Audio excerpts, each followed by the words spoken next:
resignation of Ahmed Shafiq. At the same time, they have tasked Dr. Issam al-Sharaf with forming a new cabinet. They didn't give any more information as to when the announcement of a new cabinet is expected, but we do understand that Dr. Issam Sharaf, who was a former Minister of Transport, who also is Cairo educated but did his graduate studies in the United States, will now be tasked with forming this new government. So a very brief statement released by the Supreme Council of the Armed Forces. What could have led to this resignation, Ayman?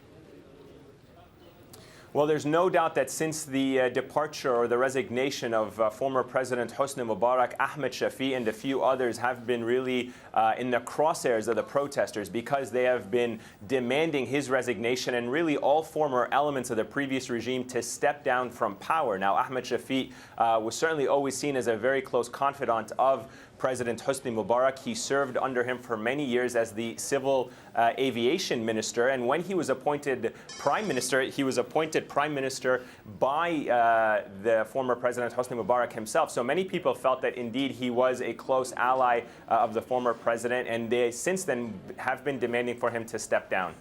So the new prime minister now again is Issam Abdelaziz Sharaf, a former transport minister. Is his nomination likely to appease the protesters then?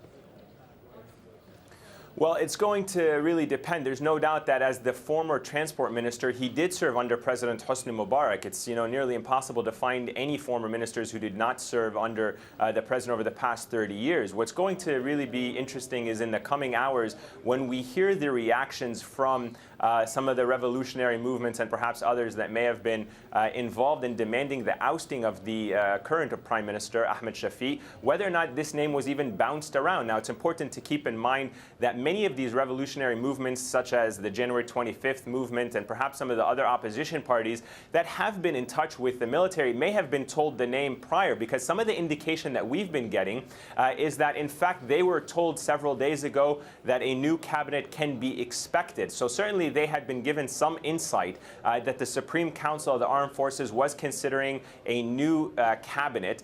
Perhaps this name will also come to them as a surprise. But what we do know is that indeed also Dr. Issam al-Sharaf did serve under the former President Hosni Mubarak. Whether or not his reputation, his credibility will be questioned like that of Ahmed Shafiq is still to be determined in the coming hours. And in fact, I was going to ask you what type of record he has. What more do we know about this new prime minister that's been appointed by the military?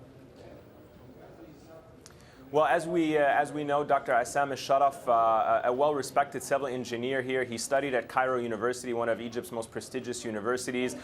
He did do his graduate studies abroad in the United States and certainly came back and served in one of Egypt's tougher ministries, really, because at some point Egypt's infrastructure, its transportation infrastructure was being modernized. He was credited with certainly being a force in that modernization of the infrastructure. But at the same time, there was a lot of criticism in the mid-2000s due to a lot of traffic accidents. It's certainly one of the major leading causes of death in the country, and a lot of people attributed the poor transportation ministry as a reason behind these fatalities. So it's going to be interesting to see as we learn more about this incoming prime minister, more about why he left government, what pressures he was under perhaps from the former president, and what kind of personal relationship he had. All of those will certainly help shape the public opinion towards him, and more importantly, not just the prime minister, but who he brings along with him in the cabinet. There are still some strong allies of the former president, including the foreign minister, Ahmed Abul Ghait. A lot of questions as to whether or not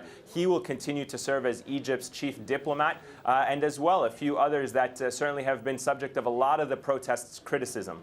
Again, if you're just joining us on Al Jazeera, we're speaking to Ayman Mohildeen about this breaking news story out of Egypt, where the military has announced that they have accepted the resignation of Prime Minister Ahmed Shafiq and have appointed now former Transport Minister Issam Sharaf to form a new government. This is a statement by the Egyptian military this Thursday.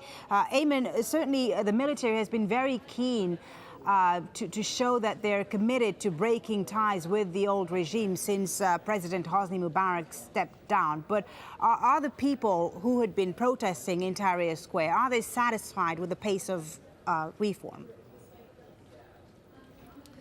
Well, you know, that really depends on who you ask among the protesters. There are two sets of play here that are actually unfolding, if you will. On one hand, there's no doubt that a lot of the former regime a lot of the problems with the former regime are personality driven. So when they look at somebody like the Prime Minister Ahmed Shafiq, they see him as too close of an ally to the former president, that he symbolized too many of the problems. And in fact, a lot of the criticism we were hearing against the former Prime Minister is that he also carried a lot of the same tone against the protesters. He was oftentimes criticized for being a little bit patronizing in the way he spoke about the revolution and their demands. But at the same time, there's no doubt that they also recognize that Egypt as a country has been ruled by one man and by one group of politicians for such a long time. It is going to be hard to find pure technocrats or perhaps people that enjoy a great deal of credibility and popularity with ordinary Egyptians that have not been in some way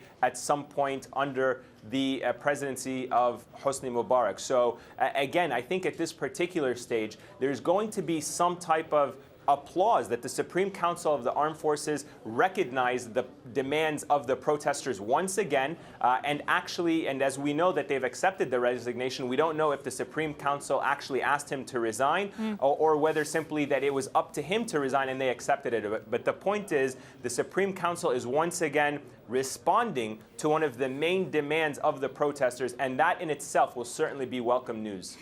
We are hearing also, Ayman, just now that the reopening of the stock exchange in Cairo has once again been postponed. What does this mean, in your opinion, as far as, life getting back to normal in Egypt? Well, indeed, yes. The stock market was supposed to open on Tuesday. It was delayed once again to Sunday. Now it's been more than a month that the stock market has been closed. It gives you a sense, really, of the jitteriness that really exists among ordinary Egyptians, perhaps even foreign investments. I think the Egyptian economy, which perhaps has suffered a lot through the past couple of weeks in terms of foreign investments, perhaps as a result of the drying up of tourism revenues, certainly has put a lot of Egypt's financial institutions and heavy investors, if you will, a little bit on edge. And so it really is all about the confidence right now. And if the Supreme Council of the Armed Forces can help establish that confidence, can help people regain that confidence and that trust in getting the economy back up slowly, then certainly the stock market can perhaps open. But right now it seems they don't feel that the confidence level is at the highest it can be for that stock market to open. The Supreme Council, you mentioned, Ayman, is very much keen to respond to the demands of the people. Just 2 days ago now, the Prosecutor General in Cairo issued basically froze the assets of the Egyptian president, the former Egyptian president, Hosni Mubarak. What sort of reaction are these actions that the Supreme... it's not necessarily linked to the Supreme Council from what I understand, but what sort of reaction has these actions been getting among the people there? Well, you know, the Supreme Council of the Armed Forces is certainly finding itself in a difficult position, and the protesters have not been shy in criticizing the armed forces in the way that they've been conducting themselves. It's important to keep in mind, as we've been saying, that on one hand, the Supreme Council